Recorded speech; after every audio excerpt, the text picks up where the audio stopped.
Olá, tudo bem? Eu me chamo Silvia Cristina Nogueira, sou componente disciplinar de Geografia. Nós vamos falar um pouquinho sobre a Revolução Industrial.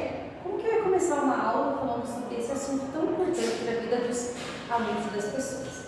Bom, brevemente eu gostaria que os alunos trouxessem de casa uma pesquisa que teria sido dada como tarefa na aula anterior sobre a questão da entrada da máquina na vida da pessoa.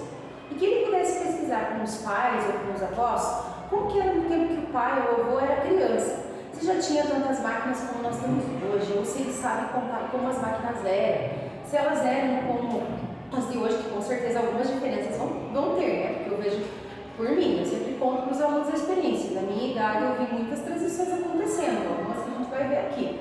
Então que eles trouxessem algum conhecimento sobre esse assunto e aqueles que se sentissem livres pudessem falar rapidamente sobre suas experiências. Depois disso, eu colocaria um pouco sobre um slide como esse aqui, sobre a questão da Revolução Industrial. Vamos abordar alguns aspectos importantes da Revolução Industrial, como ela foi acontecendo. Antes da Revolução Industrial, a vida das pessoas ela era uma vida pacata e tranquila. Tudo era feito de uma forma bastante lenta. Se uma pessoa precisasse de uma roupa, por exemplo, ela tinha que ir até a costureira, tirar as medidas da roupa, esperar a costureira conseguir fazer essa roupa. Ela tinha que ter um prazo para fazer isso. A costureira tinha um prazo e queria roupa também tinha que esperar porque não tinha loja com uma coisa pronta entregue. Então as coisas naquele período antes das máquinas, antes da indústria, elas eram lentas, as coisas eram feitas de maneira lenta, de maneira bastante demorada. Por um tempo isso não era problema, mas de repente as sociedades começaram a crescer e a demanda de pessoas começou a aumentar. E quando a demanda de pessoas começou a aumentar, isso começou a se tornar um problema. Porque a costureira demorava, o artesão demorava, o marceneiro demorava e começou a faltar produtos. E nessa falta de produtos, alguém precisava tomar uma iniciativa para melhorar esse processo produtivo. Então os ingleses, que tinham um acúmulo de recursos, resolveram investir na pesquisa de primeiras máquinas. É claro que quando essas primeiras máquinas chegaram, elas não tiveram a tecnologia que elas têm hoje. Primeiro, o tamanho. O tamanho delas era um tamanho enorme e não tinha muita alternativa. Tinha que fazer um parafuso, tinha que tornear o parafuso. Era um processo difícil, então tudo era muito grande. Como essa máquina era muito grande, ela já não podia ficar na casa das pessoas. Então era necessário que a criação de um barracão, um lugar apropriado para isso. E aí tiveram que surgir então as primeiras fábricas ou as indústrias onde essas máquinas eram colocadas. Então a chegada da máquina ela representou uma mudança na sociedade, não só no sentido de que veio a tecnologia, mas mudou a sociedade no todo, porque ela representou uma mudança da costureira, que antes era dona do seu trabalho e de repente ela deixa de ser. Agora a mão de obra dela passa a não ser mais tão interessante como dona do seu negócio, porque a máquina conseguia fazer uma roupa rápida e surgiram as boutiques. Para as pessoas da época, o interessante era comprar a roupa agora na boutique, não mais na casa da costureira. Então a costureira, que antes era dona do negócio, ela passou a ter que trabalhar como operária em uma fábrica. Outra coisa, aquele ritmo lento que a sociedade tinha passou a ser intensificado. As cidades que eram locais pequenos, pacatos, onde as pessoas vinham das fazendas para a cidade somente para resolver alguns negócios, passou por uma transformação isso, a cidade começou a crescer, porque a fábrica, como as máquinas não tinham muita tecnologia, a fábrica precisava de muita mão de obra. E essa mão de obra, ela vinha de quem? Pessoas que vinham do campo para a cidade. Então a cidade começou a crescer, e crescer de uma maneira muito rápida. Então, quando a gente fala da Revolução Industrial, a gente vai ver fatos que aconteceram aqui, mas representou um primeiro momento de uma mudança na sociedade, uma mudança de ritmo. Por isso esse nome, Revolução Industrial, porque era a criação da máquina, mudança do crescimento das cidades e mudança no ritmo de vida das pessoas.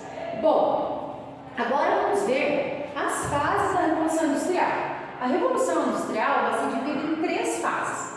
A primeira fase, ela vai acontecer mais ou menos nos anos de 1760, com a criação de 3 itens importantes que marcam essa fase da chamada Primeira Revolução. É a criação do tear mecânico, do navio a vapor e do trem a vapor. Bom, isso foi uma grande mudança, né? E a indústria, quando surgiu o tear mecânico, por exemplo, ele precisava do quê? do calor, que era produzido pela queima do carvão. O carvão produzia calor, gerava vapor, o vapor movia a máquina. Então a indústria ela tinha que se situar perto de um lugar que tivesse carvão para poder alimentar essa indústria.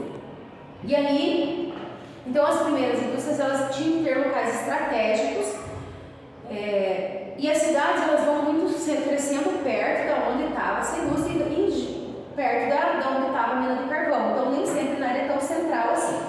Então esses são os primeiros itens a ser criados na fase da primeira revolução industrial. Bom, a primeira revolução ela deu um passo para a segunda revolução. A segunda revolução ela vai acontecer na década mais ou menos de 1850 e ela é marcada por mais 3 itens importantes aí que vão datar o início da segunda, chamada segunda revolução. Que vai ser o telefone, o telégrafo, a luz elétrica e também os automóveis. Bom, nesse momento nós vamos ter também uma substituição do combustível, porque quando o veículo ele é criado, era tudo feito com o uso de muito carvão. Quando o veículo é criado, o veículo não era movido do carvão, não dava certo. Então é introduzido, descoberto o petróleo e o petróleo entra como combustível. Só que como o petróleo entra como combustível, ele não entra só como combustível para alimentar o carro.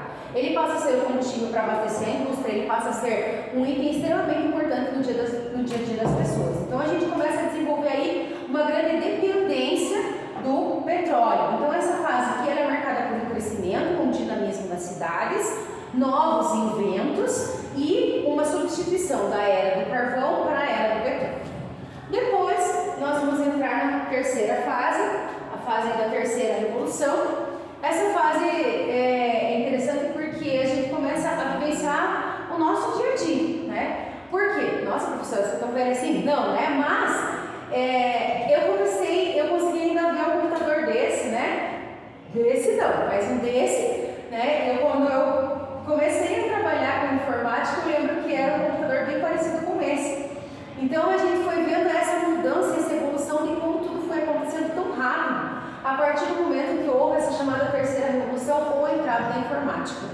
Tudo aquilo que às vezes que a sociedade demorou mais de um século para conseguir fazer, quando criou as máquinas, ela conseguiu em 20, 30 anos depois da chegada da informática avançar. E a gente foi vendo quanta coisa veio mudando depois que essa era digital veio. Logo veio o computador, veio a internet, daí a internet era discada. De repente, num passo de mágica já não era mais discada, já veio a internet que era por cabo, por não sei o que, e agora por fibra. E o 5G já está entrando na nossa vida e a gente vê que é uma tendência do futuro para ser uma internet muito, muito mais rápida. Então a gente vê que a partir do momento que essas tecnologias elas vieram com tudo. Não tem mais volta, os processos não vão mais voltar para trás, né? A tendência é só a gente ter novas mudanças e será que um dia a gente vai ter alguma descoberta tão fantástica para ter uma quarta revolução? Não sei, né? Essa é uma pergunta que fica aí para que a gente possa pensar sobre ela. Aí, nós também temos aqui hoje os tipos de indústria. Né? As indústrias elas hoje são divididas em 3 grupos. As indústrias de base, intermediárias, bens de consumo. Por que a gente trabalha com essa divisão? Para organizar o processo. A indústria de base é aquela indústria que vai trabalhar a matéria-prima, vai tirar a matéria-prima da natureza, vai fazer a primeira transformação. Depois ela vai passar esse produto transformado para a indústria de bens intermediários, que vai fazer uma segunda transformação e um terceiro momento para a indústria de bens de consumo. Vamos dar um exemplo. Por exemplo aqui, o ferro, que vira aço, vira parafuso e aqui vira peças de um carro. E aí esse bem de consumo que chega para nós. Então a indústria que nós vamos ter contato é a indústria de bens de consumo. Então esses seriam os itens trabalhados, abordados aí nessa aula. Aqui nós também podemos ver como que está a indústria no Brasil.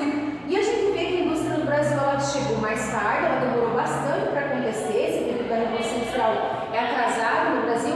E quando ele chega, ele vem concentrar-se aqui em São Paulo e Rio de Janeiro. Por quê? Porque são os 2 estados que tinham muito dinheiro, e esse dinheiro vinha com café, então a indústria brasileira ela se concentra nessa região.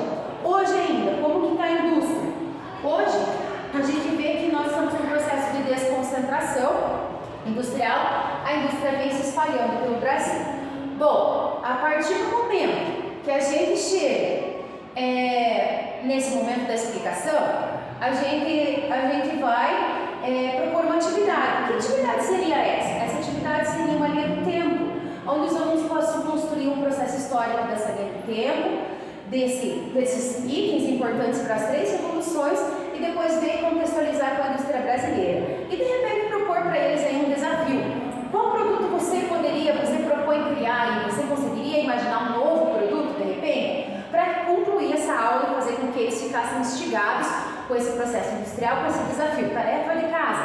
Pensa aí, será que tem alguma coisa que você ainda aceita criar e que não foi criada? Sugere, desafia, né? Viaja aí em sua imaginação. Então essa seria a maneira de concluir essa aula, de uma maneira instigadora, para que os alunos ficassem com esse pensamento e levassem isso para casa e se desafiando e tivessem ainda um incentivo na sua aprendizagem. Esse seria o conteúdo para a nossa aula aí de Revolução Industrial.